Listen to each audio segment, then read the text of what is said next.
Mueven tus valores. 9:05 de esta mañana, de esta apertura del mercado en Europa. Juan Ignacio Crespo, analista económico. Juan Ignacio, muy buenos días. ¿Qué tal? Buenos días. ¿Qué nos está marcando el cobre? ¿Qué preocupación, sobre todo a través de las últimas newsletters que hemos visto de Juan Ignacio Crespo, debería tener ya el inversor acerca de cómo el cobre está anticipándonos de manera inexorable la recesión? Bueno, de manera inexorable yo no diría tanto, ¿no? En general los metales industriales están apuntando todos una debilidad de la demanda muy fuerte. En lo que va de año los metales industriales están acumulando unas pérdidas que oscilan entre el 9% y el 11%. Tenemos algún metal industrial como el níquel o como el zinc, que están cayendo el 24, el 25%, y son de las materias primas que más pierden en el año, junto con la energía. Y el cobre, aunque se le suele llamar doctor cobre porque aparentemente implica que cuando cae se produce una recesión, pero no es un comportamiento general. Por ejemplo, cayó sin parar entre 2011 y 2016 y la recesión no apareció por ningún lado. Se bordeó en 2016, pero no es una cosa tan automática, pero sí que indica que la demanda global está débil y además en una situación en que los stocks tampoco están altos, con lo cual no se puede decir que haya una oferta enorme en el mercado. Hace un par de meses o tres, yo un medio en plan de broma en la newsletter retaba a Trafigura, que ya es retar, ¿no? Que es uno de los grandes traders de materias primas. Ellos decían que el precio del cobre iba a subir fuertemente. Mi tesis era la contraria, que a lo largo del año no tendría grandes variaciones y si las tenía si las tuviera sería a la baja, ¿no?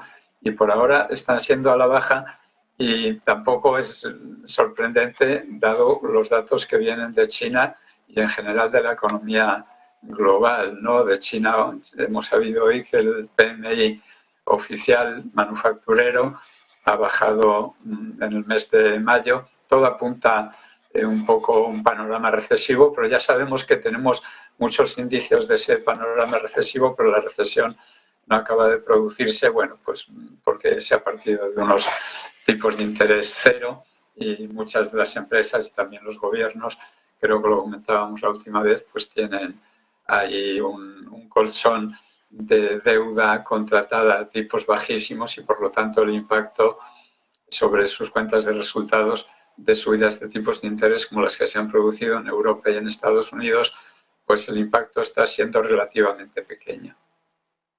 El techo de deuda en Estados Unidos se va a votar en la jornada de hoy. ¿Nos hemos pillado un poquillo los dedos y el mercado debe prepararse a caídas, como sucedió en 2011? Sí, el mercado debería estar cayendo ya porque estamos al borde de una fecha límite, pero yo creo que todo el mundo ha dado por descontado que Janet Yellen, cuando avisó de que el día 1 de junio se produciría el impago, todo el mundo pensó que se estaba cubriendo las espaldas y nadie se creyó que el día 1 se iba a producir el impago. Luego Janet Yellen les ha dado un poco la razón, un poquito solo, porque ha pasado esa fecha límite del 1 de junio al 5 de junio.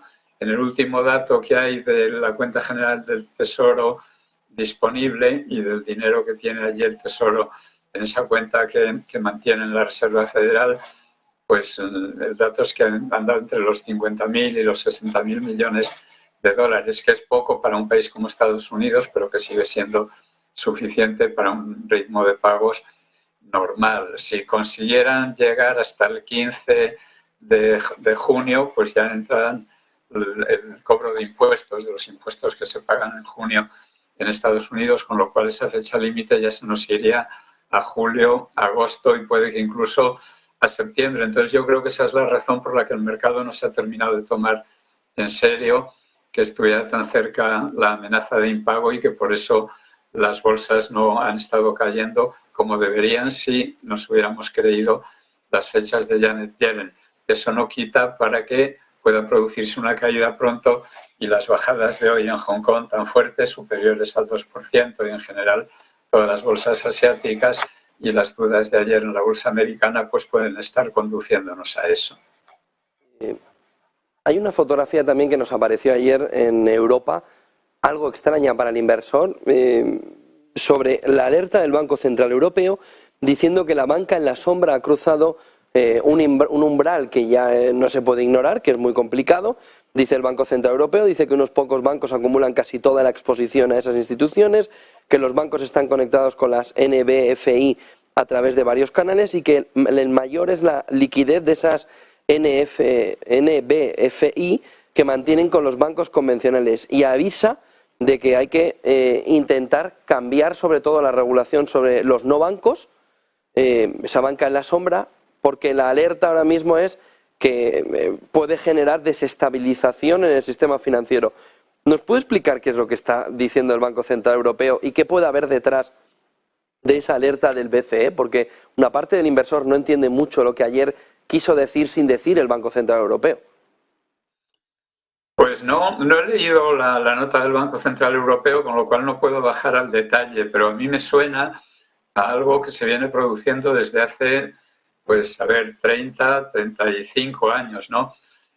Un economista que hubo en Salomon Brothers y que todo el mundo confiaba mucho en él en los años 90, en los años 80, porque supo adivinar el momento en el que en Estados Unidos Paul Volcker, el presidente de la Reserva Federal entonces, iba a bajar los tipos de interés en el año 1982. Bueno, este economista se llama Henry Kaufman, y él ya empezó a advertir a finales de los 80, principios de los 90, de ese peligro de la banca en la sombra. En China cada poco hay alertas también sobre la banca en la sombra. La banca en la sombra, la parte más común y la que todo el mundo conoce, son los fondos de inversión normales que contrata uno en cualquier banco, en cualquier oficina bancaria, ¿no? También se puede añadir lo que se invierte en capital riesgo, es decir, otros sectores menos conocidos no popularmente.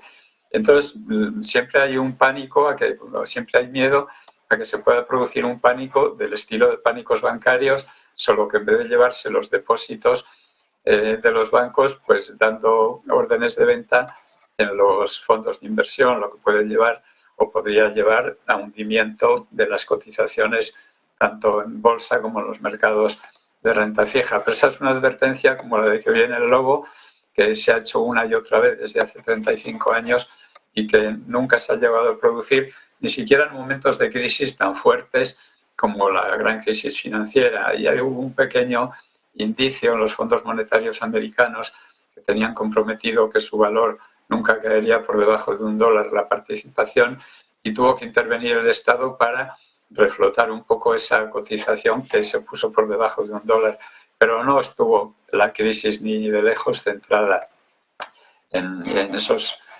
sectores de la banca en la sombra. Entonces, no sé si el Banco Central Europeo está queriendo decir otra cosa, lo siento porque no he leído la nota, la leeré inmediatamente, pero creo que va todo por ahí y por la ligación que suele haber, claro, entre los bancos comerciales que promocionan fondos de inversión, que aunque tienen un balance separado del propio banco y por lo tanto aunque quiebre el banco, no, los fondos de inversión que ha promocionado normalmente no han tenido ningún problema, pero que siempre puede haber problemas en la depositaría de los fondos de inversión, pero que eso ya tendría que venir por la vía de comportamientos claramente delictivos. Muchísimas gracias, Juan Ignacio Crespo, analista económico. Buen día y buen negocio. Igualmente, gracias. Varias cuestiones antes